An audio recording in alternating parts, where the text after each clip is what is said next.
I've been wearing my continuous glucose monitor for the past 7 days, and here's what I've learned as a metabolically healthy, fit individual.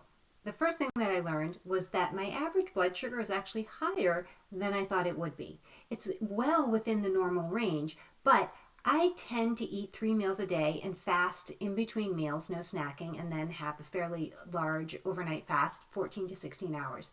So I thought my blood sugar would be pretty low. On average, my daytime blood sugar is around 100. So it's a little bit higher, a little bit lower, but the average is somewhere around 100.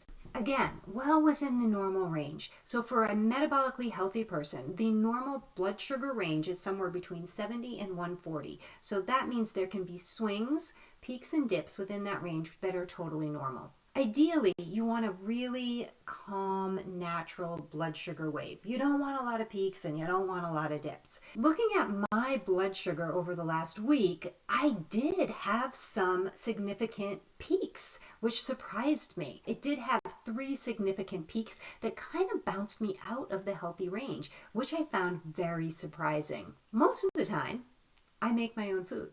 The most of the time foods, the things that I eat all the time, are generally homemade. There are some convenience foods that we filter into our diet. Things, again, we're careful about. We look at the nutrition label, we read what we're getting, and we make an assessment on whether or not that would fit into our lifestyle. These are things that are typically going to be labeled paleo or high protein, low sugar, things like that. This week, I discovered that one of my sometimes foods that was kind of sliding into an almost mostly food was not good for my body. This was store-bought egg bites. When I ate the egg bites from the store, I had my first huge peak. It was a peak that went up, but came down rather quickly. So it went up and came down. I think I was stabilized within 1 hour of eating this meal. This meal was kind of a mixed bag. I was throwing together lunch. There was salad, there was some balsamic drizzle, there was some leftover buttered chicken, that's the saucy thing, and then 2 egg bites that I cut up and threw in there as well, just to bulk up the meal. I knew that the buttered chicken wasn't a problem. I knew the salad, and I knew the balsamic vinegar wasn't a problem. I tested those already in other meals. So the only outlier in this meal was the egg bites. And I wasn't sure if it was the egg bites. So then I did a test just with the egg bites. I ate the egg bites and I didn't eat anything else for 3 hours to see what would happen. And my blood sugar spiked even higher the second time. But the more important part is it took over 5 hours for my blood sugar to come back down to where it was before I ate the egg bites.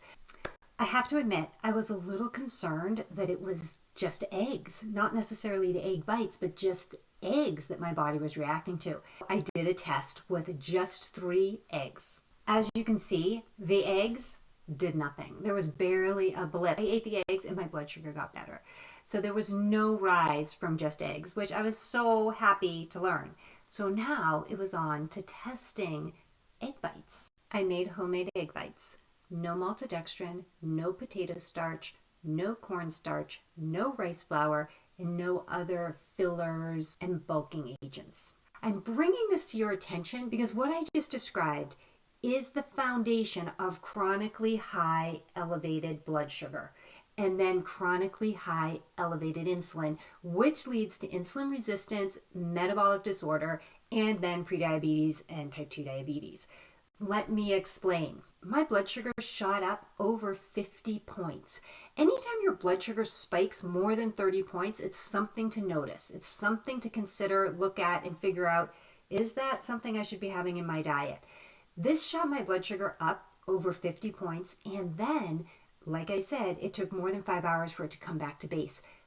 Do you get hungry in 5 hours? Most people get hungry before the end of 5 hours. I know I do. I usually get hungry after one of my meals within about 4 hours, maybe 4.5 hours, which means my blood sugar would still have been elevated above my baseline at 4.5 hours, which is when I would have eaten again. So now my blood sugar is going to have another bump from whatever it is I'm eating, but it's going to bump from this high place, this elevated spot. So now it's going to go even higher, and it's going to take even longer to come back down to base. So potentially I could eat again before it comes back down to my baseline, my healthy baseline, and that's going to keep it elevated. Think of someone who eats a standard American diet. Not only are they eating foods that are high in sugar or foods that convert very quickly to sugar in their body, so spiking their blood sugar, they tend to eat every 1.5 to 2 hours because they're on this blood sugar roller coaster. So as soon as their body runs out of the sugar that came with the food they were eating, it's going to ask for more sugar. They're perpetually pushing their blood sugar up and not letting it come back down before they eat again. So it's chronically elevated. Chronically elevated blood sugar will force your insulin levels to go up and then stay up. So now you have chronically elevated insulin. This is what's going on when you go to the doctors and they tell you that your blood work is showing prediabetes or even type 2 diabetes. You've got chronically elevated blood sugar with chronically insulin responding to that. And again, I was lucky enough that it went up and came down the first time pretty quickly because it was a mixed meal. It wasn't just the egg bites. But then when I ate the egg bites singularly alone, then my blood sugar went way up and stayed up and took a while to come back down. It was only out of the healthy range for kind of a blip. But it did really illustrate this spike and then this slow decline and how that can be a problem, especially if you're eating every couple of hours. So what do? First thing you're going to do is you're going to look at what you're eating. So prioritize your proteins, prioritize your non-starchy vegetables, your fibrous foods, vegetables and whole fruits. That's the first thing. Then the second thing, look at what you are eating. What are you eating that converts very quickly to sugars? First of all, candy, obviously, desserts, of course, ice cream, yes. Yeah, all of those things. But you know what else? Cereal, bread, bagels, pizza, rice, starchy vegetables, starchy grains, really any grains. So look at those foods. Now make your list. What are your most of the time foods? What of those foods, based on this conversation, should maybe be moving over to your sometimes foods? Should you have rice every single time you have dinner? Probably not. Should you have pasta 5 nights a week? Probably not. Should you have bread every day, all day, for multiple meals? Probably not. Should you start your day with cereal? I don't think so. Instead, start your day with eggs. Start your day with leftovers. You know what's great for a first meal? Leftover stew, leftover chili, leftover pork chops. Have pork chops with some scrambled eggs or fried eggs. It's delicious. Start your day with a very protein-packed meal. This will actually set you up to have less hunger throughout the day and then to be able to eat less often throughout the day. And that right there is allowing you to let your blood sugar come down. And if you're starting your day with proteins and vegetables and maybe some whole fruit, you are not spiking your blood sugar to a point where it's going to take hours and hours for it to come back to baseline. Yeah, you're going to get a wave, and that's normal. Your blood sugar should go up when you eat, and it should come down. You should have that healthy, natural wave. No spikes, no dips. That's what you're looking for. So start to consider what you're eating and think about how that could be impacting your blood sugar.